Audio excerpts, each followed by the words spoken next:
تو وہ پھر ذوالحجہ کا چاند نظر آنے سے لے کر قربانی ہونے تک اپنے جسم سے کوئی چیز ریموو نہیں کریں گے، نہ ناخن ریموو کریں گے، نہ غیر ضروری بال، نہ سر کے بال، کوئی چیز کھال سے ریموو آپ نے نہیں کرنی۔ لیکن اس سے پہلے ایک دو چیزیں، چونکہ اب ذوالحجہ 1446 ہجری شروع ہونے والا ہے، تو ایک دو اناؤنسمنٹس کرنا آج ہی ضروری ہیں، ورنہ ٹائملی اگر اسے اناؤنس نہ کیا تو آپ کے لیے کوئی فائدہ مند نہیں ہوگی۔ اس میں سے پہلی چیز جو ہے وہ یوم عرفہ کا روزہ ہے۔ صحیح مسلم میں حدیث ہے کہ میں اللہ سے امید کرتا ہوں کہ یوم عرفہ یعنی 9 ذوالحجہ کا روزہ جو ہے وہ 2 سال کے گناہوں کا کفارہ بن جائے گا۔ آپ علیہ السلام کی سنت تھی، یہ روزہ آپ رکھا کرتے تھے، صحابہ کرام کو بھی ترغیب دلایا کرتے تھے۔ اکثر لوگ پوچھ رہے ہوتے ہیں کہ یہ 9 ذوالحجہ جو ہے وہ آپ نے سعودی عرب کا دیکھنا ہے یا پاکستان کا؟ بھائی پاکستان کا ہی دیکھنا ہے۔ سعودی عرب کا دیکھنا تو یہ پچھلے 30-40 سال کی گیم ہے، اس سے پہلے تو ہمیں پتہ ہی نہیں ہوتا تھا کہ سعودی عرب میں چاند کب نظر آیا ہے، چند دنوں کے بعد ہی پتہ چلتا تھا۔ اور اگر آپ شروع کے 1200-1300 سال دیکھیں تو یہاں تو کسی کو نہیں پتا ہوتا تھا کہ یوم عرفہ کب آنا ہے۔ تو یہ ریلیجن پوری دنیا کے لیے، صرف عرب کے لوگوں کے لیے نہیں ہے۔ تو یہ یوم عرفہ سے مراد 9 ذوالحجہ کا روزہ ہی ہے۔ ہم نے اپنے ملک کے اعتبار سے 9 ذوالحجہ کو یہ روزہ رکھنا ہے انشاءاللہ تعالی۔ باقی جو قربانی کرنے والے لوگ ہیں ان کے لیے ایک الگ سے حدیث ہے صحیح مسلم کے اندر کہ جن لوگوں کا ارادہ ہو قربانی کرنے کا اس مہینے میں، تو وہ پھر ذوالحجہ کا چاند نظر آنے سے لے کر قربانی ہونے تک اپنے جسم سے کوئی چیز ریموو نہیں کریں گے، نہ ناخن ریموو کریں گے، نہ غیر ضروری بال، نہ سر کے بال، کوئی چیز کھال سے ریموو آپ نے نہیں کرنی۔ یہ پروٹوکول ان کے لیے جنہوں نے قربانی دینی ہے۔ ظاہر ہے اللہ تعالیٰ نے ایک اس حوالے سے اسے سنت ٹھہرایا ہے، یہ کوئی فرض نہیں ہے لیکن قربانی کرنے والوں کے لیے یہ سنت ہے۔ اور ظاہر ہے اس میں امپلائیڈ ہے کہ جو آپ کے گھر والے ہیں وہ بھی اس میں شامل ہیں، انہوں نے بھی اس کو فالو کرنا ہے سنت کے طور پر۔ جب آپ کی قربانی ہو جائے اس کے بعد آپ بال ریموو کر سکتے ہیں۔ صحیح مسلم میں ہی ایک اور حدیث ہے کہ نبی صلی اللہ علیہ وآلہ وسلم نے غیر ضروری بال جو ہیں یا ناخن کاٹنے کی جو مدت مقرر فرمائی ہے وہ 40 دن میں ایک دفعہ ہے۔ تو اب یہ ضروری نہیں ہے کہ آپ نے ہر جمعے یہ بال کاٹنے، 40 دن میں ایک دفعہ کاٹ لیے یا ناخن کاٹ لیے تو وہ کافی ہے۔ یہ نہ ہو کہ لوگوں کو ٹینشن ہو جائے کہ یہ تو 10 دن گزر جائیں گے، ہم تو ہر جمعے کو کاٹتے ہیں۔ تو 40 دن کی مدت مقرر کی گئی ہے، اس سے کم میں جس وقت بھی آپ کاٹ لیں گے تو سنت میں شمار ہوگا، اس سے زیادہ لیٹ کرنے کی اجازت نہیں ہے۔ اب وہ لوگ جو قربانی نہیں کریں گے یا ان کی استطاعت نہیں ہے تو ان کے لیے بھی ایک حدیث موجود ہے سنن نبی داؤد کے اندر، سنن نسائی کے اندر، دونوں بکس میں، کہ نبی صلی اللہ علیہ وآلہ وسلم سے ایک صحابی نے کہا یا رسول اللہ میرے پاس تو ایک دودھ دینے والی بکری ہے، اگر آپ مجھے اجازت دیں تو میں وہ قربان کر دیتا ہوں۔ تو آپ نے اجازت نہیں دی، ظاہر ہے کہ اس کا رزق اس سے جڑا ہوا تھا، اس کے علاوہ اس کے پاس کچھ نہیں تھا۔ تو آپ علیہ السلام نے فرمایا کہ تم پھر ایسا کرنا کہ عید والے دن جب باقی لوگ قربانی کر رہے ہوں گے تو تم نے اپنے بال صاف کر لینے ہیں، ناخن کاٹ لینے ہیں، تو تمہیں بھی اللہ تعالیٰ پوری قربانی کا ثواب دے دے گا۔ اب اس میں امپلائیڈ ہے کہ جن لوگوں نے قربانی نہیں بھی کرنی وہ بھی یکم ذوالحجہ کا چاند نظر آتے ہی اپنے جسم سے کوئی بال ریموو نہیں کریں گے، نہ کوئی ناخن کاٹیں گے، حتیٰ کہ جب ان کے قریبی علاقے میں کوئی بھی پہلی ایک قربانی ہو جائے تو اس کے بعد وہ اپنے بال کاٹ دیں، ناخن کاٹ لیں، تو اللہ تعالیٰ انہیں بھی پوری قربانی کا ثواب دے دے گا۔ یہ اللہ تعالیٰ کی رحمت ہے۔ اللہ اکبر کبیرا والحمد للہ کثیرا وسبحان اللہ بکرۃ واصیلا۔ باقی قربانی کے حوالے سے میری الگ سے ویڈیو ریکارڈ ہے، قربانی سے متعلق 50 سوالات اور بھی کافی ساری تفصیلات ہیں جو قربانی سے متعلق ہیں، وہ آج مان لی کہ میں اس کی ڈیٹیل میں جاؤں، لیکن یہ چیز بتانا ضروری تھی کیونکہ آج 27 ذی قعدہ ہے 1446 ہجری،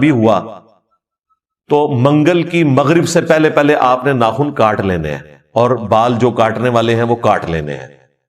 پاکستان کے رہنے والے لوگوں کے لیے تو میں نے منگل کا دن بتایا، اس صورت میں کہ اگر یہ 29 کا مہینہ ہوا ذی-قعدہ کا، اور احتیاط ظاہر ہے اسی میں ہے، 29 کے ہونے کے چانس بھی ہوتے ہیں۔ باقی ملکوں کے جو رہنے والے ہیں وہ اپنے مطابق اس کو دیکھ لیں گے، اور امید ہے انشاءاللہ تعالی ہماری یہ ویڈیو ایسے وقت میں اپلوڈ ہوگی کہ سعودی عرب میں رہنے والے لوگ یا انڈیا میں رہنے والے، بنگلہ دیش میں رہنے والے، ان کے پاس بھی مارجن موجود ہوگا انشاءاللہ۔ باقی واٹس ایپ گروپس میں بھی ہم اس طرح کی چیزیں شیئر کروا دیتے ہیں۔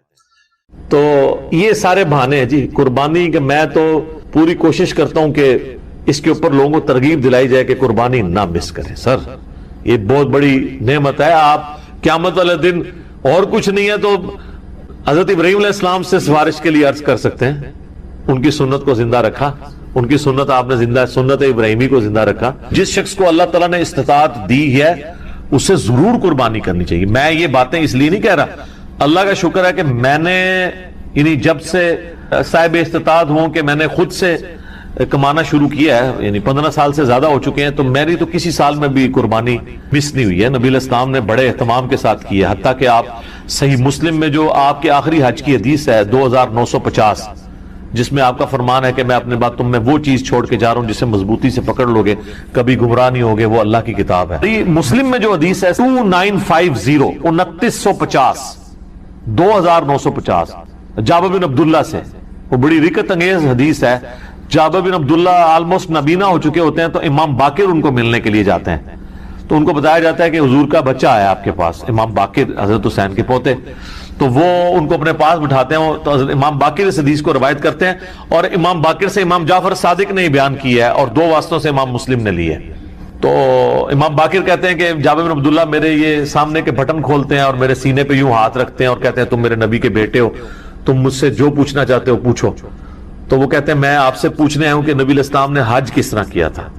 تو وہ حج کی آلموسٹ 7-8 صفحوں پہ لمبی حدیث ہے، مسلم شریف میں 2950 اور مشکات میں دوسری جلد میں حج کے چیپٹر میں پہلی حدیث یہ ہے۔ اس میں الفاظ ہے کہ یمن سے نبی علیہ السلام نے 100 اونٹ منگوائے حجۃ الوداع کے موقع پر، 63 اونٹ آپ نے اپنے مبارک ہاتھوں سے نہر کیے ایک حج کے موقع پہ، 63 اونٹ، اور یہ حضور اپنی طرف سے کر رہے ہیں، اور باقی 37 جو ہیں وہ مولا علی کو کہا کہ تم نے کرنا ہے۔ تو 63 میں اشارہ تھا کہ آپ کی چونکہ زندگی مبارک کے 63 سال ہیں، آپ نے پورے سال ایک سال کی قربانی ایک ہی دفعہ کی ہے۔ اور اس کے بعد جابر بن عبداللہ کہتے ہیں کہ جب وہ 100 کے 100 اونٹ نہر ہو گئے تو نبی علیہ السلام نے حکم دیا کہ ہر اونٹ میں سے ایک ایک بوٹی لی جائے، اور وہ ساری 100 کی 100 بوٹیاں ایک دیگ میں ڈال کے پکائی گئیں، ہر ایک جانور سے ایک بوٹی لے کے۔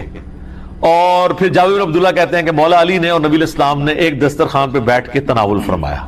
تو وہ پوری کی پوری حدیث جو ہے نا بڑی رکت انگیز ہے پڑھنے والی، نبی علیہ السلام کے آخری حج کا بیان، حجۃ الوداع۔ تو اس سے بھی یہ یعنی بات پتہ چلی کہ نبی علیہ السلام نے اس سنت کا بڑا اہتمام کیا ہے، لہذا اس چکروں میں تو پڑھنا ہی نہیں چاہیے کہ جناب واجب ہے یا سنت ہے۔ بھائی سنت ہے کریں تو یہ سنت ہی ہے، واجب نہیں ہے، لیکن سنت مؤکدہ ہے، سنت دائمہ متواتر اور مسلسل بھی ہے، تو وہ صاحب استطاعت ہے ضرور کرے۔ جہاں ہم اتنے اور خرچے کرتے ہیں تو قربانی کیوں نہ کریں۔ اگر کوئی شخص آلریڈی مقروض ہے تو کیا وہ قربانی دینے کے لیے قرضہ اٹھا سکتا ہے یا قربانی نہ دے؟ قربانی کیوں نہ دے جی، کروڑ پتی لوگ بھی مقروض ہیں، یہ بڑے بڑے فیکٹریوں کے مالکوں سے آپ پوچھیں، انہوں نے کروڑوں میں قرضے اٹھائے ہوئے ہیں، وہ ایکویٹی تو ان کی 40% ہے، 60% تو ڈیٹ انہوں نے بینکوں سے اٹھایا ہوا ہے، وہ تو سب سے پہلے تو ان کی قربانی ساقط ہو جائے گی۔ یہ قرضہ جو ہے یہ عارضی قرضہ ہے، یہ اس قرضے کو وہ قرضہ نہیں کہا جاتا کہ جس کی بنیاد پہ قرضہ یہ ہے کہ ایک بندہ قرضے کے تلے اس طرح دب گیا کہ اس کی 2 وقت کی روٹی محال ہو گئی ہے اور وہ روکی سکی کھا کے گزارا کر رہا ہے، اس کو مقروض کہا جاتا ہے۔ کروڑ پتی لوگوں کو مقروض نہیں کہا جاتا، تو وہ اس طرح نہیں ہے، قرضہ اٹھا کے آپ کریں۔ یہ کمیٹی آپ نے قرضے ہی تو ڈالی ہوتی ہے، کمیٹی ڈال لیں، بھائی کی شادی کے لیے ڈالتے ہیں کمیٹیاں، اور وہ جوتیاں اور کپڑے ہوں تب بھی نئے لے کے دیتے ہیں بچوں کو، اس کا خرچہ نکالیں تو ایک بیل میں حصہ ڈالنے سے تو کم ہی بنتا ہے، یہ بیل میں حصہ ڈالنا تو اس سے کم ہی بنتا ہے۔ آج کل ایک ایوریج شادی کے اوپر 15-20 ہزار روپے لگ جاتا ہے، تو سر 12-13 ہزار روپے کا آپ بیل میں حصہ نہیں ڈال سکتے؟ ضروری ہے کہ آپ نے بکرا ہی لینا ہے، بیل میں حصہ ڈالنا ہے؟ تو یہ جو آپ نے کمیٹی بھی ڈالی ہوتی ہے، اگر ایک سپوز لاکھ روپے کی آپ کی کمیٹی نکلی ہے، تیسری یا چوتھی، اور 10,000 روپیہ مہینہ ہے، تو چوتھی آپ نے کمیٹی جب لے لی ہے تو آپ نے ابھی تک تو 40,000 اس کو جمع کروائے ہیں نا کمیٹی والے کو، 60,000 تو آپ نے بعد میں کرانے ہیں، لیکن لاکھ روپے آپ نے پہلے ہی اٹھا لیا ہے، تو 60,000 کے تو آپ بھی مقروض ہیں، تو پھر تو دنیا میں کوئی بندہ ہی نہیں بچے گا۔ یہ سارے بہانے ہیں جی قربانی کے۔ میں تو پوری کوشش کرتا ہوں کہ اس کے اوپر لوگوں کو ترغیب دلائی جائے کہ قربانی نہ مس کریں۔ سر یہ بہت بڑی نعمت ہے، آپ قیامت والے دن اور کچھ نہیں ہے تو حضرت ابراہیم علیہ السلام سے سفارش کے لیے عرض کر سکتے ہیں، ان کی سنت کو زندہ رکھا، ان کی سنت آپ نے زندہ، سنت ابراہیمی کو زندہ رکھا۔ کوئی ایک نیکی اپنے ساتھ رکھیں اور اچھی چیز قربان کریں، ریاکاری کے لیے نہیں۔ جس طرح وہ یہ بھی دیکھیں آپ، یہ ٹی وی چینلز میں شروع ہو جائے گا، وہ کراچی میں ایک بندہ ہے، وہ جناب بچپن میں ایک بیل اوپر تیسری منزل پہ چوتھی منزل پہ چڑھا لیتا ہے، پھر وہ کرین آتی ہے اس کو اتارنے کے لیے۔ اس طریقے سے ایک بندہ ہے وہ جناب امریکن بیل منگواتا ہے، اس میں چپیں فٹ ہوئی ہوتی ہیں۔ اگر یہ وہ اللہ کے لیے اچھا جانور دینا بہت اچھی بات ہے، لیکن اس کی نمائش نہیں ہونی چاہیے۔ ریاکاری ہوئی تو اعمال برباد ہونے کا خدشہ ہے۔ مسند عمل میں حدیث ہے، جس نے دکھلاوے کے لیے نماز پڑھی اس نے شرک کیا، حالانکہ پڑھی نماز ہے۔ دکھلاوے کے لیے روزہ رکھا اس نے شرک کیا، اور دکھلاوے کے لیے اللہ کی راہ میں صدقہ کیا، یہ صدقہ ہی ہے نا اللہ کی راہ میں قربانی کرنا، تو اس نے شرک کیا۔ یہ باتیں کرنا صرف آسان ہے، دین کے اوپر چلنا بڑا مشکل کام ہے۔ تو جناب قرضہ اٹھانا پڑتا ہے تو کوئی مسئلہ نہیں، قرضہ کیا آپ کو سب مر چلے ہیں، قرضہ اٹھا، کمیٹی ڈال لیں، پلان کریں قربانی کے لیے۔ اگر آپ نے ہر مہینے میں بھی 1,000 روپے علیحدہ کیا ہو نا، سال بعد 12,000 روپے بن جاتا ہے، آپ ایک حصہ ڈال ہی سکتے ہیں۔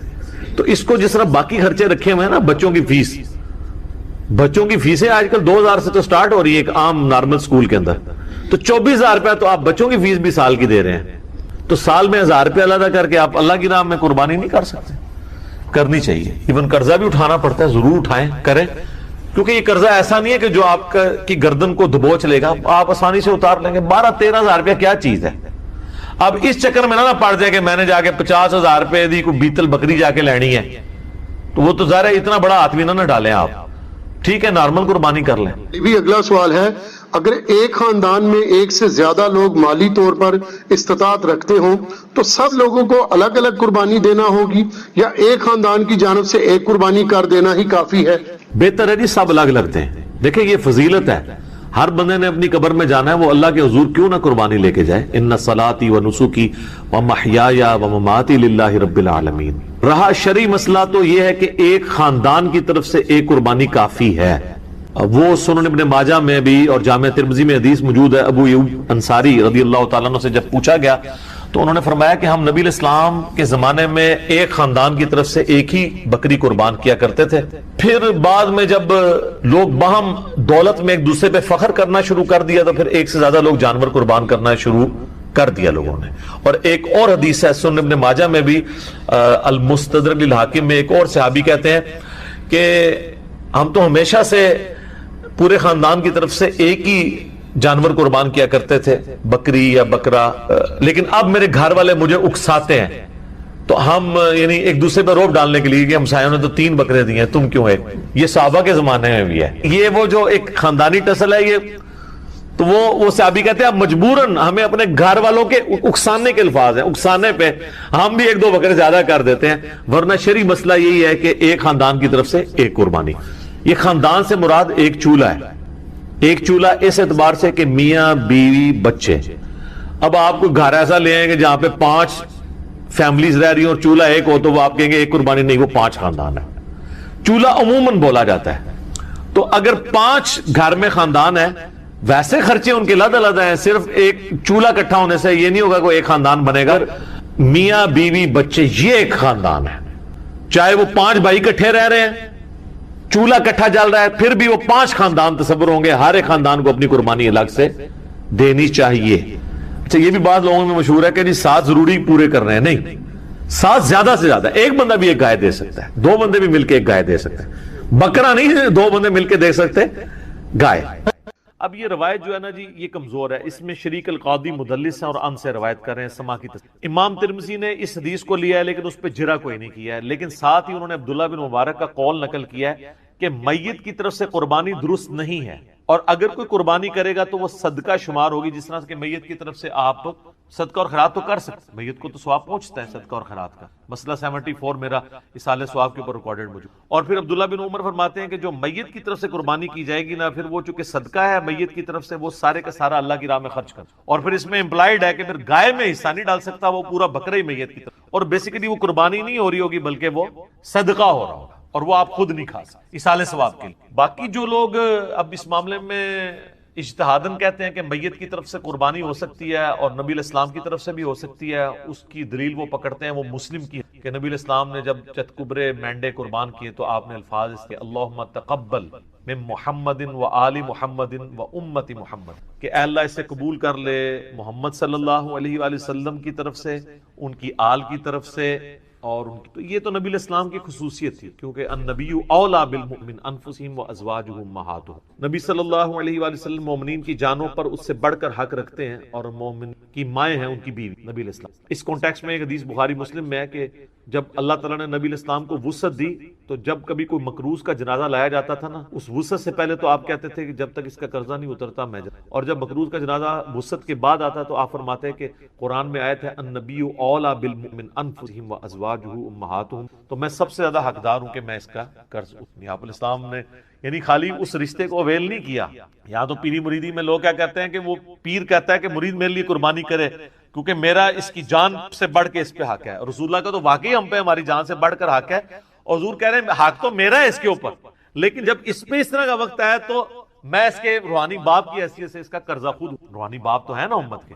صلاۃ بر محمد و آل محمد اللہم صلی علی محمد و علی آل محمد۔ تو اس حدیث کے تحت لوگ کہتے ہیں کہ جی وہ جو نبی الاسلام نے کہا کہ میری طرف سے اور میرے گھر والوں کی آل کی امت کی، تو کہتے ہیں پھر امت بھی اگر حضور کی طرف سے کر دے تو پھر میں یہ کہوں گا کہ یہ پھر مسئلہ اجتہادی ہے، ضعیف احادیث بھی اس کو سپورٹیو ہے، اگر کوئی دینا چاہتا ہے ضرور دے، لیکن گائے میں نہ حصہ ڈالے، اللہ سے ایک بکرا دینا۔ اور پھر جس طرح ابن مبارک نے فرمایا، عبداللہ ابن مبارک نے امام حنیفہ شاگرد ہیں، امام حنیفہ کے شاگردوں میں سے ہیں اور امام بخاری کے دادا استاد، کہ پھر اس طرح کا گوشت خیرات کی۔ باقی یہ ہماری جذباتی ایفیلیشن ہے۔ مجھے بتائیں کہ رسول اللہ صلی اللہ علیہ وآلہ وسلم اس کام سے خوش ہوں گے جو انہوں نے امت کے ذمہ لگایا ہے کہ امت کرے، یا اس کام سے خوش ہوں گے جو امت کے ذمہ لگائے نہیں ہے اور امت دھونس اور زبردستی کے ساتھ اتری ہوئی ہے؟ چلیں اگر آپ مولا علی والی حدیث سے پلی لیتے ہیں، وہ تو مولا علی کی ڈیوٹی لگائی نا، حضور نے امت کو تو نہیں کہا میرے بعد میرے نام کے کرتے رہنا، پھر بھی آپ اگر ان الفاظ پہ بھی جائیں گے تو وہ مولا علی کے لیے۔ اچھا اب آ جائیں یہاں پر، اگر آپ کے عام امتی، تو عام امتی کے ذمہ جو کام ہے نا سر، وہ سورۃ الاعراف آپ پڑھ کے دیکھیں، میں نے پہلے بھی کئی دفعہ یہ چیز بیان کی ہے، میں آج پھر بیان کر دیتا ہوں۔ نبی الاسلام کا جہاں پہ ذکر خیر آیا نا کہ اگلی کتابوں میں آپ کا ذکر ہے، 157 نمبر آیت ہے، اللہ تعالیٰ نے فرمایا اعوذ باللہ من الشیطان الرجیم الذین یتبعون الرسول النبی الامی الذی یجدونہ مکتوبا عندہم فی التوراۃ والانجیل، یہ اس نبی امی کی پیروی کر رہے ہیں جس کا ذکر لکھا ہوا پاتے ہیں اپنے پاس تورات اور انجیل کے اندر، یأمرہم بالمعروف وینہاہم عن المنکر، جو کہ انہیں نیکی کا حکم دیتے ہیں، ان کو برائی سے روکتے ہیں، وَيُحِلُّ لَهُمُ الطَّيِّبَاتِ، اور حلال کر چیزیں ان پر پاکیزہ چیزیں حلال کرتے ہیں، وَيُحَرِّمُ عَلَيْهِمُ الْخَبَائِثَ، اور جو خبیث گندی چیزیں ہیں وہ ان پر حرام کرتے ہیں اللہ کے اذن سے، وَيَضَعُ عَنْهُمْ إِصْرَهُمْ، اور ان پر جو بوجھ تھا وہ ان سے دور کرتے ہیں۔ ظاہر شریعت کی پابندیاں بوجھ نہیں ہوتی ہیں، بلکہ شریعت کی وجہ سے جو خام خواہ کے بوجھ آپ پہ ڈلے ہوتے ہیں وہ اتر جاتے ہیں۔ وَالْأَغْلَالَ الَّتِي كَانَتْ عَلَيْهِمْ، اور جو ان کے گردنوں میں توق پڑے تھے وہ ان سے دور کرتے ہیں۔ خام خواہ کے ایک ان کی روایتیں چل رہی تھیں، جس طرح یہاں بھی آپ دیکھ لیں، جو ایک اللہ کا ہوتا ہے وہ پھر کسی بابے سے نہیں ڈرتا، اور جو اللہ کا نہیں ہوتا وہ جو قبر دیکھتا ہے، جو جھنڈا دیکھتا ہے اس کے آگے، یہ ڈرائیوروں کو آپ دیکھیں نا، راستے میں جتنے مزار ہیں نا دور سے یوں کرتے جاتے ہیں، یہ ان کی گردنوں میں توق ہے نا، اتنے ڈرے ہوئے ہیں، دور دور سے یوں کر رہے ہوتے ہیں۔ تو نبی علیہ السلام نے سب جھوٹے خداؤں کو سائڈ پہ کر کے ایک خدا کا تعارف کروایا، اور ہم نے آپ کو سارے جھوٹے بابوں سے ہٹا کے رسول اللہ کے قدموں تک پہنچایا۔ ما ضل صاحبکم وما غوی صلی اللہ علیہ وآلہ وسلم۔ پھر اللہ تعالیٰ فرماتا ہے فالذین آمنوا بہ، پس جو لوگ ان پر ایمان لائے، وعزروہ ونصروہ، اور ان کی عزت کی اور ان کی مدد کی، واتبعوا النور الذی انزل معہ، اور پیروی کی اس نور کی یعنی قرآن کی جو ان کے ساتھ نازل ہوا، اولئک هم المفلحون، ایسے ہی لوگ ہیں جو فلاح پا گئے۔ تو اللہ تعالیٰ فرما رہا ہے کہ رسول اللہ صلی اللہ علیہ وآلہ وسلم کے ساتھ محبت کا تقاضا یہ ہے کہ آپ ان پر ایمان لاؤ، قرآن کی پیروی کرو، اور رسول اللہ کی اس کاز میں جس کاز کے لیے وہ دنیا میں آئے ان کی مدد کرو۔ آج بھی رسول اللہ کی آپ نے مدد کرنی ہے، یعنی ان کے دین کی مدد کرنی، یہ یعنی رسول اللہ صلی اللہ علیہ وسلم ہمارے محتاج نہیں ہے، لیکن جو ایک روحانی باپ کی حیثیت سے ہم پر حق ہے ان کا، جو بخاری مسلم میں آپ نے یوم النہر کے خطبے میں بھی کہا ہے اور یوم عرفہ کے خطبے میں بھی کہ کیا میں نے اللہ کا پیغام تم تک پہنچا دیا؟ سب نے کہا یا رسول اللہ پہنچا دیا۔ آپ نے فرمایا اب تمہاری ذمہ داری ہے کہ اس پیغام کو دوسرے لوگوں تک پہنچاؤ۔ پھر 3 دفعہ آپ نے گواہ بھی کیا، اللہم اشہد اللہم اشہد اللہم اشہد، اے اللہ گواہ رہنا، اے اللہ گواہ رہنا، گواہ رہنا، یہ لوگ مان رہے ہیں کہ میں نے پیغام پہنچا۔ تو نبی علیہ السلام اس کو شہادت علی الناس کہتے ہیں، اللہ کے گواہ بن کے انسانیت کے اوپر کھڑا ہونا۔ تو یہ آپ کی ذمہ داری ہے۔ ہم لوگ یعنی اس ٹینشن میں پڑے ہوتے ہیں کہ میں نے حضور علیہ السلام کے نام کا بکرا کرنا ہے، ٹھیک ہے، یا کوئی شخص انگوٹھے چومنے کو محبت کا اظہار سمجھتا ہے۔ سر محبت کا اظہار اس کو آپ سمجھیں، میں اس کو فیل کر سکتا ہوں، میں ایک ادنا سا انسان ہوں، مجھے میرے ساتھ جو لوگ اٹیچ ہیں، میرے لیے کوئی کھڑا ہو جاتا ہے مجھے تو برا لگتا ہے، یا کوئی میرے لیے جھک جاتا ہے یا مجھے کوئی پروٹوکول دیتا ہے تو مجھے نہیں لگتا، اچھا نہیں لگتا۔ مجھے اچھا وہ بندہ لگ رہا ہوتا ہے کہ جو ہم نے یہ دعوت توحید اور سنت کی دعوت بلند کی ہے اس کے لیے قربانیاں دی۔ یہ میں اس چیز کو سمجھ سکتا ہوں، ایک چھوٹے سے لیول پہ کام کرنے والا، اور میں اس کو فورس ہی کر سکتا ہوں کہ وہ جو شخص ہماری اس دعوت میں ہمیں سپورٹ نہیں کر رہا اور صرف جو ہے وہ آگے پیچھے پھرنے کے چکروں میں ہے، تو مجھے تو وہ کوئی کچھ بھی کنٹریبیوٹ نہیں کر رہا۔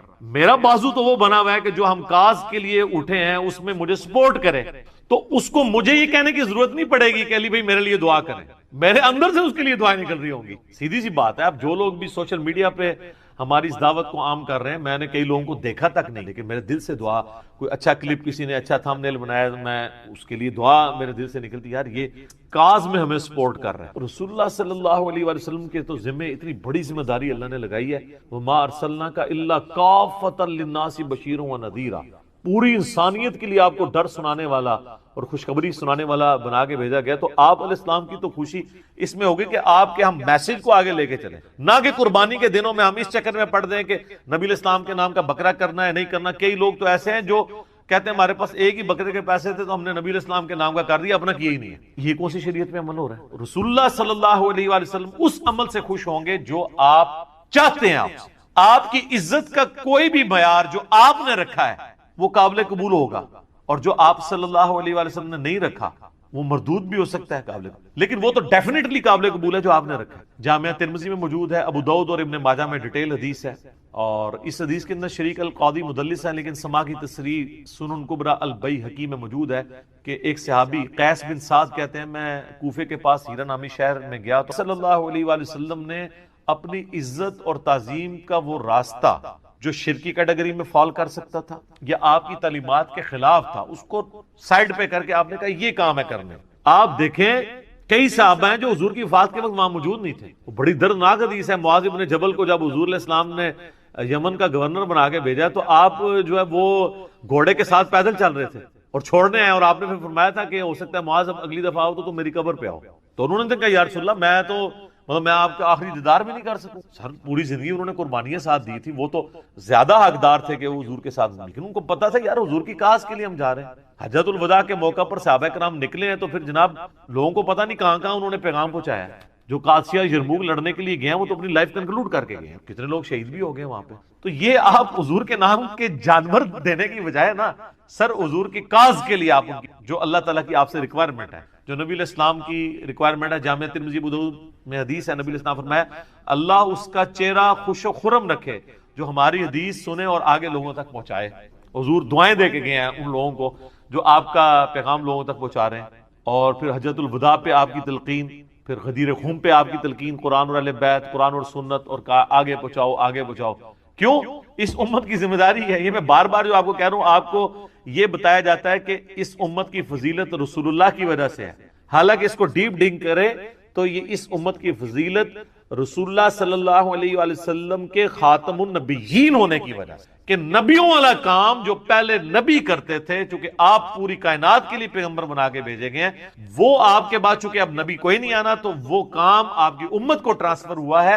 اس کام کے ٹرانسفر ہونے کی وجہ سے یہ امت افضل ہے، صرف چھڑا حضور علیہ السلام کا نام لگانے کی وجہ سے نہیں۔ اور اگر آپ یہ کہیں میرا اجتہاد ہے تو میں آپ کو قرآن کی آیت پیش کروں گا، کنتم خیر امۃ للناس تأمرون بالمعروف وتنہون عن المنکر وتؤمنون باللہ، تم بہترین امت ہو جو لوگوں کے نفع کے لیے نکالے گئے ہو، لوگوں کو اللہ کی طرف بلاتے ہو، یعنی لوگوں کو نیکی کی طرف بلاتے ہو، برائی سے روکتے ہو، اور اللہ پر ایمان لاتے ہو۔ ایمان تیسرے نمبر پہ ذکر ہوا ہے کہ ایمان سچا اس کا ہے جو لوگوں کو اللہ کی طرف بلائے، نیکی کے کاموں کی طرف برائے، برائی سے روکے۔ تو نبی علیہ السلام کا منصب تو یہ تھا، اور آپ کی مدد آپ نے اس طریقے سے کریں۔ یہ حضرت عیسیٰ علیہ السلام اپنے ساتھیوں سے جب کہہ رہے ہیں من انصاری اللہ، تو کوئی مطلب نعوذ باللہ من ذالک کو دنیاوی طور پہ کوئی فوڈ چین کھولنے کے لیے تو نہیں وہ کہہ رہے تھے، دین کے مدد کے لیے۔ تو حواری وقال الحواریون نحن انصار اللہ، ہم جو ہیں وہ اللہ کے مددگار، اس کے دین کے مددگار۔ تو رسول اللہ کے نام کے بکرے قربان کرنے کی بجائے نا آپ دین میں ان کے لیے مدد اور اس دین کے پیغام کو، یہ ہے کام کا۔ تو باقی ساری چیزیں تو ثانوی ہیں۔ باقی آپ اصالہ ثواب کے اوپر مسئلہ 74 میرا دیکھ لیں، 10 لاکھ سے زیادہ لوگ یوٹیوب پہ ویڈیو دیکھ چکے، بلکہ 1.2 یا 1.3 ملین کے قریب لوگ دیکھ۔ میں نے اصالہ ثواب کی ساری شکل اس کیٹیگری میں فال کرے گا۔ قربانی والا مسئلہ جو ہے مختلف ہے، باقی وہ جو ہے اسے سارا لیتے ہیں، وہ روایتیں کم، بٹ زیادہ سے زیادہ مولا علی کی خصوصیت ہو، اور باقی رہا رسول اللہ کا کہنا کہ محمد آل محمد اور امت محمد کی طرف سے قبول کر، تو یہ نبی علیہ السلام کی خصوصیت۔ ورنہ تو آپ بھی جب پھر قربانی کریں تو آپ بھی کیا پھر یہ ساتھ کہیں گے کہ میری طرف سے، میرے گھر والوں کی طرف سے، رسول اللہ کی طرف سے اور پوری امت کی طرف سے قبول کر، لہذا پوری امت نور کرنے کی ضرورت ہی نہیں ہے۔ اس طرح تو نہیں ہے۔ تو اس جو خصوصیت والی چیز ہے اس کو اس طریقے سے۔ پوائنٹ نمبر 13، تو یہ سب سے بڑا تھا، تھوڑے سے پوائنٹس رہ گئے، انشاءاللہ تھوڑے دیر میں یہ کور ہو جائیں گے کہ گوشت کے کتنے حصے کیے جائیں، یہ بھی بڑا کریٹیکل مسئلہ ہے۔ تو کوئی صحیح حدیث تو دور کی بات، ضعیف روایت بھی نہیں ہے کہ گوشت کے 3 حصے کیے جائیں، ایک رشتہ داروں کے لیے، ایک غریبوں کے لیے، ایک اپنے لیے۔ سارا خود بھی کھا سکتے ہیں، کوئی مسئلہ نہیں ہے، لیکن پریفریبل یہ ہے کہ غریبوں اور محتاجوں کو بھی کھلایا جائے، وہ میں انشاءاللہ بتا دوں گا بعد میں، اور وہ ہے اگلا پوائنٹ۔ اور یہاں بات یاد رکھیں، حنفی بھی یہ بات نہیں مانتے، ان کے علماء ضرور کہتے ہیں کہ 3 حصے کریں، لیکن وہ بھی یہ بات ان کی کتابوں میں موجود ہے کہ 3 حصے کرنا ضروری نہیں، سارا خود بھی کھا سکتے ہیں۔ وہ پوائنٹ نمبر 14 ہے کہ سورۃ الحج کی آیت نمبر 28 میں اللہ تعالیٰ نے فرمایا، اور وہ میں آیت انشاءاللہ آخر میں پڑھ بھی دوں گا، کہ آپ صلی اللہ علیہ وسلم پر یہ آیت مبارکہ جو نازل ہوئی، اس میں فرمایا گیا کہ قربانی جب حج کی کرو تو خود بھی کھاؤ اور محتاجوں اور غریبوں کو بھی کھلاؤ۔ تو کیٹاگوریکل مینشن ہوا کہ خود بھی کھانا ہے اور غریبوں کو بھی کھلانا ہے۔ اور صحیح بخاری اور صحیح مسلم کی متفق علیہ حدیث ہے، آپ صلی اللہ علیہ وسلم نے فرمایا، تم میں سے جس نے بھی قربانی کی ہے تو 3 دن سے زیادہ وہ اپنے گھر گوشت سٹور نہ کرے۔ پھر اگلے سال آپ صلی اللہ علیہ وسلم سے صحابہ نے پوچھا، یا رسول اللہ آپ نے پچھلی دفعہ تو کہا تھا 3 دن سے زیادہ گوشت نہیں رکھنا، تو اس سال بھی ہم یہی کریں؟ تو آپ صلی اللہ علیہ وسلم فرمایا نہیں، پچھلے سال میں نے اس لیے کہا تھا کہ قحط کا زمانہ تھا اور میں نہیں چاہتا تھا تم سارا گوشت جو ہے وہ اپنے پاس رکھو، اپنے غریب بھائیوں کو بھی کھلاؤ، اس لیے میں نے تم پر یہ پابندی لگائی تھی کہ 3 دن سے زیادہ گوشت سٹور نہیں کرنا اور سارا صدقہ اور خیرات کر دینا ہے۔ اب گوشت خود بھی کھاؤ، غریبوں کو بھی کھلاؤ اور ذخیرہ بھی کر لو۔ یہ بخاری اور مسلم متفق علیہ حدیث ہے۔ اس حدیث میں بھی اشارہ مل گیا کہ قربانی کے 3 دن ہے، اشارہ ملا، 3 دن سے زیادہ نہیں رکھنا۔ اور یہ بھی پوائنٹ شیخ زبیر علی زئی صاحب نے ایکسپلور کیا، اور واقعی حقیقت بات ہے کہ اس کے اندر امپلائڈ ہے کہ 3 دن قربانی ہے، بخاری مسلم کی حدیث میں 3 دن سے زیادہ گوشت نہیں رکھنا۔ پوائنٹ نمبر 15 نمبر، کیا قربانی کے گوشت تک روزہ رکھا جائے گا؟ یہ بھی پوائنٹ ہے۔ اکثر لوگوں میں یہ مشہور ہے کہ جی وہ گوشت پکے گا پھر آپ نے روزہ کھولنا ہے۔ دیکھیں اندازہ کریں، حالانکہ میں پہلے بھی بتا چکا کہ بخاری اور مسلم کی متفق علیہ حدیث ہے کہ 2 دن تو روزہ ہے ہی نہیں ہے، عید الفطر اور عید الاضحیٰ، اور صحیح مسلم ہے کہ یوم تشریق بھی کھانے پینے کے دن ہے، ان میں بھی روزے سے ایوائڈ کرنا چاہیے، کھانے پینے کے دن۔ یہ پتہ نہیں مسئلہ کہاں سے نکالا۔ البتہ ایک بات ضرور ہے، وہ جامعہ ترمذی میں صحیح سند کے ساتھ کہ آپ صلی اللہ علیہ وسلم نے فرمایا کہ جو عید الفطر کے لیے آپ صلی اللہ علیہ وسلم جب جایا کرتے تھے تو آپ صلی اللہ علیہ وسلم گھر سے کچھ کھا کر جایا کرتے تھے چھوٹی عید کی، اور بڑی عید کے لیے جب آپ صلی اللہ علیہ وسلم جایا کرتے تو بغیر کھائے پیے جایا کرتے اور واپسی پر آ کر کھایا کرتے۔ اس میں یہ موجود نہیں کہ وہ گوشت پکا کے کھاتے تھے، بس یہ کہ واپسی پر آ کر کھاتے تھے، یعنی جاتے وقت کچھ نہیں کھانا۔ البتہ یہ ضرور ہے کہ اگر جلدی قربانی ہو جاتی ہے بالکل ارلی ان دا مارننگ، تو سب سے بہتر یہ ہے کہ آپ اسی گوشت کے ساتھ ناشتہ کریں۔ لیکن وہ قربانی ہونی ہے 2 دن، دوسرے دن اگر آپ کو ٹائم دیا ہوا ہے کسی مدرسے والے تو 2 دن کا روزہ رکھیں گے، تو یہ عقلی طور پہ ہی غلط ہے بات۔ دیکھیں نا، عقل میں نہیں بات بیٹھتی۔ یہ ہو گیا وہ الزامی جواب جس کو پنجابی میں پھکی کہتے ہیں، تو جس کو تیسرا دن ملا تو وہ بندہ ہی مارا جائے گا عید کے چکر میں۔ تو یہ بات سمجھ لیں کہ عید کے بعد کھانا، یعنی عید سے پہلے کھانا نہیں، عید کے بعد آ کر کھائیں، تو یہ نہیں۔ ہاں یہ ضرور ہے، الحمدللہ صحیح مسلم میں مولا علی رضی اللہ تعالیٰ عنہ 100 اونٹ لے کر آئے یمن سے حج کے موقع پر، صحیح مسلم میں وہ ڈیٹیل حدیث ہے، یہ وہی حدیث ہے 2950 نمبر حدیث جس میں حجۃ الوداع کا حضور کا خطبہ بھی ہے، میں اپنے بعد تم میں وہ چیز چھوڑ کر جا رہا ہوں، اگر مضبوطی سے پکڑ لیا کبھی گمراہ نہیں ہوگے، وہ اللہ کی کتاب ہے۔ صحیح مسلم میں اللہ کی کتاب، جابر بن عبداللہ رضی اللہ تعالیٰ عنہ سے۔ پھر جابر بن عبداللہ کہتے ہیں کہ سیدنا علی 100 اونٹ لے کر آئے، نبی صلی اللہ علیہ وسلم نے اپنے مبارک ہاتھوں سے 63 اونٹ قربان کیے، اور اس میں اشارہ موجود تھا کہ یہ آپ کا آخری سال ہے، کیونکہ 63 سال ہی آپ کی زندگی ہوئی، آپ نے پوری زندگی کی قربانیاں ایک دفعہ کی 63 اونٹ، یہ تو بعد میں پتا چلا نا۔ اور بخاری اور مسلم میں حدیث ہے بڑی رکت والی، صحابہ کہتے ہیں حضور ہم میں موجود تھے اور ہم کہا کرتے تھے یہ حجۃ الوداع ہے، یہ واو پہ زبر ہے، ودا نہیں لفظ ہوتا، حجۃ الوداع، لیکن ہمیں اس وقت نہیں پتا تھا ہم اسے حجۃ الوداع کیوں کہتے ہیں، حالانکہ یہ الوداع ہی تھا، تو بعد میں پتا چلا یہ حجۃ الوداع کیوں ہے، آپ صلی اللہ علیہ وسلم کا وہ آخری سال تھا۔ تو حجۃ الوداع کے موقع پر آپ صلی اللہ علیہ وسلم نے 63 اونٹ اپنے مبارک ہاتھوں سے قربان کیے، اور پھر 37 اونٹ سیدنا علی کو کہا کہ تم قربان کرو، تو سیدنا علی نے وہ 37 اونٹ قربان کر کے 100 کا ہنسا پورا کیا۔ پھر جابر بن عبداللہ کہتے ہیں آپ صلی اللہ علیہ وسلم نے حکم فرمایا کہ ہر اونٹ میں سے ایک ایک گوشت کی بوٹی لی جائے، 100 اونٹوں میں سے، اور پھر اس کو ایک دیگ میں پکایا جائے، یعنی 100 اونٹوں کی ایک ایک بوٹی لے کر وہ پھر دیگ میں پکائی گئی، پھر گوشت اس کا تیار ہوا، تو جابر بن عبداللہ کہتے ہیں پھر ان دونوں نے بیٹھ کر کھایا، کس نے؟ نبی صلی اللہ علیہ وسلم اور سیدنا علی رضی اللہ عنہ۔ تو لیکن یہاں پر یہ کریٹیکل مسئلہ بھی سمجھ لیں کہ اونٹ کا گوشت کھانے سے وضو ٹوٹ جاتا ہے، یہ صحیح مسلم میں حدیث۔ آپ صلی اللہ علیہ وسلم نے پوچھا گیا یا رسول اللہ صلی اللہ علیہ وسلم ہم بکری کا گوشت کھا کر وضو دوبارہ کریں؟ فرمایا مرضی ہے، کر لو، ٹھیک نہ کرو تو کوئی حرج نہیں۔ پھر پوچھا اونٹ کا گوشت کھا کے، فرمایا کہ اونٹ کا گوشت اگر کھاؤ تو پھر وضو دوبارہ کرو۔ اس میں وہ جو ایک عجیب سا قصہ مشہور ہے کہ وہ کسی صحابی کی ہوا خارج ہو گئی تھی، تو آپ صلی اللہ علیہ وسلم نے فرمایا جس نے اونٹ کا گوشت کھایا وہ جا کے وضو دوبارہ کرے، وہ روایت کوئی ثابت نہیں ہے، اس میں تو واضح صحابی خود پوچھ رہے ہیں کہ بکری کا گوشت کھا کے، فرمایا نہیں کرنا، اونٹ کا گوشت فرمایا کرنا ہے، تو اونٹ کا گوشت کھانے سے وضو ٹوٹ جاتا ہے۔ وضو، غسل، تیمم اور طہارت کے مسائل پر میری پوری گفتگو ہے اہل سنت پاک.com پر، مسئلہ نمبر 42 کے نام سے 2 گھنٹے اور 20 منٹ کی، اس میں نے ڈیٹیل کے ساتھ احکام بتائے ہیں۔ اب الحمدللہ 5-7 منٹ میں یہ آخری 2 پوائنٹ کور ہوں گے اور ہماری گفتگو الحمدللہ کنکلوڈ ہو جائے گی۔ Point number 16، second last point, کھال کا مصرف کیا ہونا چاہیے، کیونکہ کھال تو بڑی مصیبت بن گئی ہے۔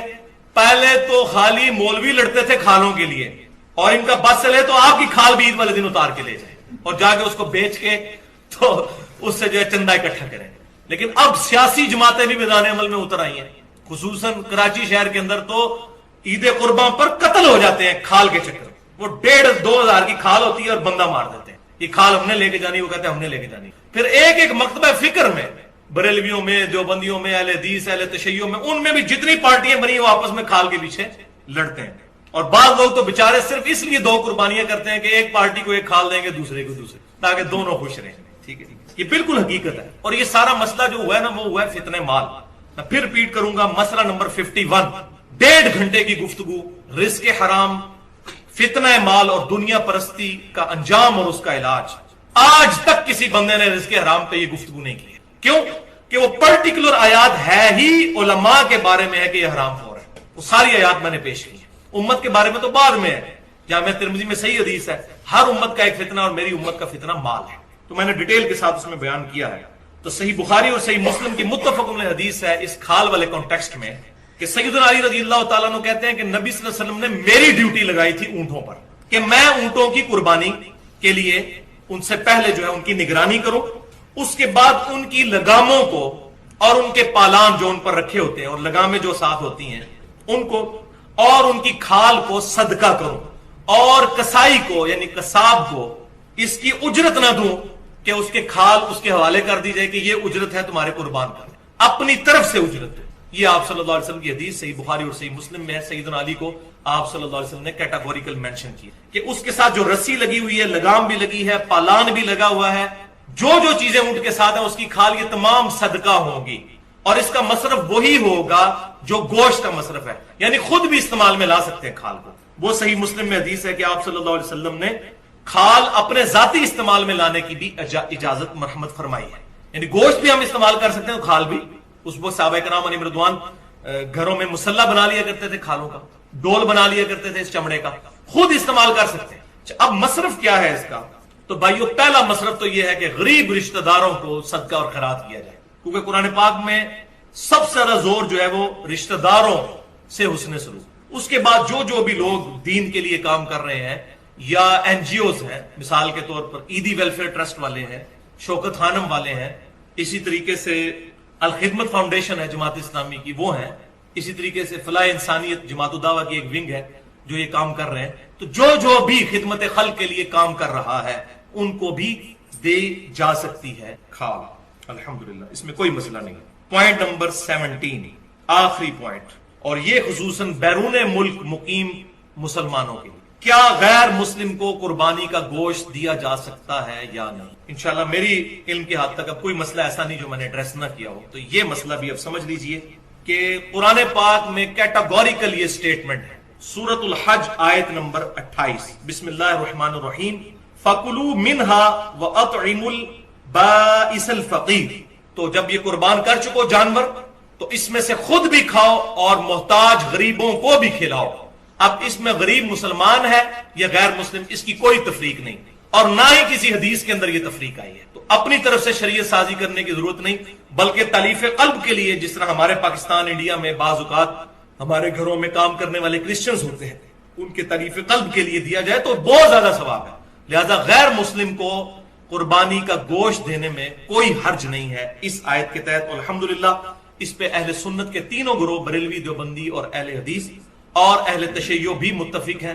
بعض ہمارے جو بریلوی اور دیوبندی علماء ہیں انہوں نے تھوڑی سختی کی ہے کہ نہیں، یہ چونکہ واجب عبادت ہے، ہاں صدقے والی عبادت ہو تو آپ دے سکتے ہیں، واجب عبادت میں نہ دیں، لیکن ان کے پاس ماشاءاللہ دوسرا ٹول بڑا اچھا ہے، وہ کہتے ہیں جی ہیلا کر لیں کہ آپ کے پاس جو دوسرے رشتہ داروں کا گوشت آیا ہے وہ آپ کرسچنز کو دے دیں، اپنا نہ کرسچنز کو دیں۔ ماشاءاللہ ماسٹر ہے نا اس کام کے، تو ان کے نزدیک بھی پتا ان کو بھی ہے کہ اس کا وہ حال تو نکالنا ہے کہ کرسچنز کو دینا ہے۔ اب ظاہر ہے کہ ہمارے ادھر کتنا غریب طبقہ ہے، تو وہ کہتے ہیں آپ کے گھر جو باقی رشتہ داروں کا گوشت آیا ہوا ہے نا وہ آپ کرسچنز کو دے دیں، اپنا والا کسی مسلمان کو ہی دیں، لہٰذا اس بات کی کوئی جو ہے وہ دلیل ان کے پاس نہیں ہے۔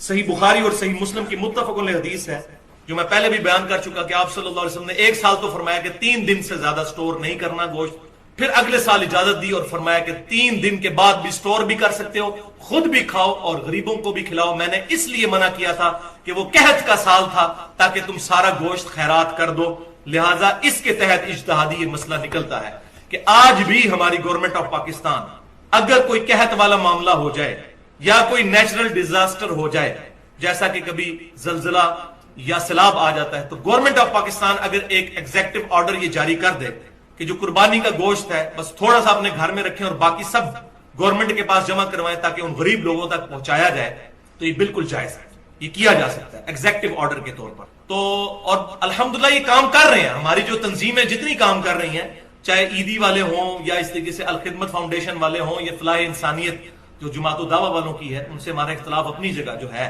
لیکن جو اچھی بات کسی کی بھی اس کی تعریف کرنی چاہیے۔ تو یہ جتنے لوگ یہ کام کر رہے ہیں یہ وہی کام تو کر رہے ہیں، اور میں الحمدللہ میں بھی یہ پچھلے کئی سالوں سے قربانی ڈائریکٹ انہی لوگوں کو ہی دیتا تھا، گھر میں نہیں، کہ جو لوگ زلزلہ زدگان کو یا اس طریقے سے سیلاب زدگان کے لیے وہاں قربانی کرتے تھے اور ان کو سارا تقسیم کر دیتے تھے، تو لہٰذا یہ معاملہ ہو سکتا ہے، اس کی اجازت ہے۔ تو یہ الحمدللہ ایشوز جو ہے سارے قربانی کے حوالے سے کنکلوڈ ہوئے۔ اللہ تعالیٰ سے دعا ہے جو میں نے حق بات آج کہی ہمارے دلوں میں راسخ فرمائے، اور اگر جذبات میں میرے منہ سے کوئی غلط بات نکل گئی تو اللہ تعالیٰ ہمارے دلوں سے معاف کر دے، ہمیں کتاب و سنت کو سلف کے منہج کے مطابق سمجھنے اور دوسروں تک پہنچانے کی توفیق عطا فرمائے، اجماع امت کو حجت مانتے ہوئے، اور جب کبھی یا رسول اللہ کون ہوگا جو جنت میں جانے سے انکار کرتا ہے؟ تو آپ نے فرمایا کہ جس نے میری اطاعت کی، میرا حکم مانا، وہ جنت میں جائے گا، اور جس نے میری نافرمانی کی اس نے جنت میں جانے سے انکار کر دیا۔ یعنی کلمہ پڑھنے کے باوجود جب میری نافرمانی کر رہا ہے تو اس نے خود سے انکار کر دیا کہ میں نے جنت میں نہیں جانا۔ تو یہ بڑا سینسٹیو مسئلہ ہے، یہ ایک آدھی بات اٹھانا کہ جس نے ایک دفعہ بھی کلمہ پڑھا وہ جنت میں جائے گا، پوری بات بتایا کریں کہ اس صورت میں کہ اگر اس کا خاتمہ ایمان پر ہوا اور اللہ تبارک و تعالی نے اس کے اس گناہوں کی کوئی معافی والا معاملہ کر دیا ہزاروں لاکھوں سال جہنم میں جلنے کے بعد، تب ایسی صورتحال ہوگی۔ اللہ نہ کرے کہ ایسا ہو۔ ہم تو موم بتی کے فلیم پہ بھی 1 منٹ کے لیے ہاتھ نہیں رکھ سکتے، تو یہ کہنا کہ جی پھیرا لگے گا تو پھر جنت ہی ٹوری جاؤں گے، سوچ بھی نہیں سکتے۔ اللہ تعالیٰ فرما رہا ہے سورۃ الفرقان میں کہ جہنم تھوڑی دیر رہنے کے لیے بھی بری جگہ ہے اور مستقل قیام کے لیے بھی انتہائی بری جگہ ہے۔ اللہم اجرنا من النار، آمین۔ سورۃ الاحزاب کی آیت نمبر 72 میں انسان کو ظالم اور جاہل کیوں کہا گیا جبکہ اس نے اللہ کی امانت کو اٹھایا؟ یہ قرآن پاک لٹریچر کی زبان میں بات کرتا ہے، تو بیسیکلی اس کو اگر آپ انگریزی میں ٹرانسلیٹ کریں نا کہ اللہ تعالیٰ یہ کہنا چاہ رہا ہے کہ انسان نے اس آفر کو انڈر ایسٹیمیٹ کر لیا، کہ اسے اندازہ نہیں تھا کہ یہ کہنا تو آسان ہے کہ جو کچھ بھی ہے تیرے محبوب کی امت میں ہے، غلامی رسول میں موت بھی قبول ہے، لیکن پریکٹیکلی جب قربانی دینے کی باری آئے تو ایسا ہوگا نہیں۔ یہ ان معنوں میں کہا گیا ہے، کیونکہ آپ آگے دیکھیں پھر اللہ تعالیٰ نے فرمایا یہ اس لیے ہوا تاکہ اللہ تعالیٰ اہل ایمان کو جزا دے گا اور کافروں اور منافقین کے لیے عذاب والا معاملہ فرمائے گا۔ تو اللہ تعالیٰ پھر بعد میں انسان کی تعریف بھی تو کر رہا ہے نا، تو لہٰذا ان دونوں چیزوں کو اکٹھا سمجھے کہ اللہ تعالیٰ نے جو کہا کہ یہ ظالم تھا، جاہل تھا، مراد یہ کہ اسے اندازہ نہیں تھا۔ جاہل سے مراد آپ یہ سمجھ لیں جیسے جس کو کسی چیز کی سنگینی کا علم نہ ہو، اسے کہا جاتا ہے جاہل۔ ظالم اس اعتبار سے کہ خود اس نے اپنے لیے ایک ظلم والا معاملہ کر لیا کہ اسے پتہ ہی نہیں تھا کہ میں یہ جو کچھ کرنے جا رہا ہوں اس کا اینڈ رزلٹ کیا نکلے گا، اپنے اوپر ظلم خود ہی کر لیا اس نے۔ آفر قبول کی تو اب اسے آفر نبھانی پڑے گی۔ اس کا قطعاً یہ مقصد نہیں تھا کہ اللہ تعالیٰ کے ڈیوائن پلان کے کو خلاف یہ بات ہو گئی ہے، اللہ بھی تو یہی چاہتا تھا۔ سورۃ البقرہ میں آیا کہ میں زمین میں اپنا ایک خلیفہ بھیجنے والا ہوں، تو یہ تو اللہ تعالیٰ نے ڈیسائیڈ کر دیا ہوا تھا کہ زمین میں خلیفہ بھیجنا ہے، اس کے لیے کوئی بھی ایک معاملہ ہونا تھا، وہ اللہ تعالیٰ کی حکمت تھی۔ تو یہ ان معنوں میں ہے۔ اور اگر کوئی یہ کہے کہ مجھے تو یاد ہی نہیں ہے کہ میں نے کوئی اللہ تعالیٰ سے اس قسم کا عہد کیا تھا، ہماری انسٹنکٹ کے اندر یہ عہد موجود ہے، اس کو چھوڑ دیں۔ آج بھی کسی انسان کو یہ آفر کی جائے کہ تم نے چند سال کی زندگی خدا کو دینی ہے، پھر ہمیشہ کی زندگی کی کامیابیاں تمہارا مقدر ہوں گی، جس میں نہ تمہیں موت آئے گی، نہ کبھی بدحال ہوگے، نہ کبھی بوڑھے ہوگے، نہ کوئی غم پہنچے گا، حتیٰ کہ جو تم خواہش کرو گے وہ تمہیں ملے گا۔ دنیا میں تو انسان کوشش کر کے لیتا ہے تو اس کے لیے اپنی زندگی گنوا دیتا ہے، اور آخرت میں صرف خواہش کر کے مل جائے گا۔ تو ہر بندہ یہ آفر قبول کرنے کے لیے تیار ہے۔ اگر آپ کو یقین نہیں آتا تو میں آپ کو مثال دے دیتا ہوں۔ اگر کسی شخص کو یہ آفر دی جائے کہ جو شخص لاہور سے لے کر جہلم تک ریل کار میں 3 گھنٹے کا سفر کھڑے ہو کر کرے گا، جہلم پہنچتے ہی اس کی پوری زندگی کا خرچہ گورنمنٹ آف پاکستان اٹھائے گی، اس کے بچوں کا خرچہ، اس کی فیملی کی ساری ضروریات، اس کا مکان، سکولنگ، سب کچھ مرتے دم تک گورنمنٹ کے ذمہ ہے، تو کیا خیال ہے پورا لاہور جہلم نہیں پہنچ جائے گا؟ وہ کہیں گے 3 گھنٹے بس، پھر پوری زندگی کے لیے آسانی۔ آپ ذرا دنیا کی 60 سال کی زندگی کو صرف قیامت کے دن سے کمپیئر کریں تو 3 منٹ بنتا ہے، 50,000 سال کا دن ہے۔ جنت کی تو میں بات ہی نہیں کر رہا، وہ تو مسلم شریف میں حدیث ہے کہ جنت کی زندگی اور دنیا کی زندگی کو کمپیئر کیا جائے تو ایسے ہی ہے جیسے کوئی شخص انگلی ڈبوئے سمندر میں، سمندر کا پانی جو انگلی کے ساتھ لگے گا وہ دنیا کی زندگی ہے، اور سمندر انفینٹ آخرت کی زندگی ہے۔ مسلم شریف میں حدیث نہیں آتی کہ دنیا میں جس شخص نے مفلسی کی زندگی گزاری ہوگی لیکن حلال و حرام کی تمیز کی ہوگی، اللہ کا تابع فرمان رہا، اللہ تعالیٰ قیامت کے دن فرشتوں سے کہے گا ذرا ایک پھیرا اسے جنت کا لگواؤ نا، فرشتے اسے لے کے جنت میں جائیں گے۔ جب واپس آئے گا اللہ تعالیٰ پوچھے گا ہاں بھائی کوئی دنیا میں تکلیف دیکھی؟ وہ کہے گا اللہ تیری عزت کی قسم میں نے دنیا میں کوئی تکلیف نہیں دیکھی۔ جنت کا ایک پھیرا اس کی پوری زندگی کی تکلیف کو ختم کر دے گا کہ اگر مجھے یہ کچھ ملنے والا تھا تو میں نے دنیا میں کوئی تکلیف ہی نہیں دیکھی۔ پھر اللہ تعالیٰ ایک فاسق اور فاجر شخص کو جس نے دنیا میں بڑی عیاشی کی زندگی گزاری، اللہ تعالیٰ کو رسپانس نہیں کیا، دنیا کی ہر آسائش اویلیبل تھی، اللہ تعالیٰ کہے گا ذرا اسے دوزخ کا ایک پھیرا لگواؤ۔ ایک پھیرا لگے گا نا، ادھر تو کہتے خیر ایک پھیرا ہی لگے گا، ایک پھیرا بھائی وہ کتنا لمبا ہوگا، اس کو تو جسٹ تھوڑی دیر کے لیے جہنم میں لے کے جب فرشتے جائیں گے اور واپس آئے گا تو اللہ تعالیٰ پوچھے گا ہاں بھائی کوئی دنیا میں سکھ دیکھا؟ وہ کہے گا تیری عزت کی قسم میں نے کوئی سکھ نہیں دنیا میں دیکھا، حالانکہ دنیا کی ساری زندگی اس نے سکھی گزاری ہوگی۔ کیوں؟ اسے وہ تکلیف دے کے اپنا وہ سکھ بھی بھول جائے گا کہ گویا وہ تو کچھ بھی نہیں تھا، یہ تو اگر یہ کچھ میرے ساتھ ہونا تھا تو میں نے کوئی سکھ نہیں کاٹا۔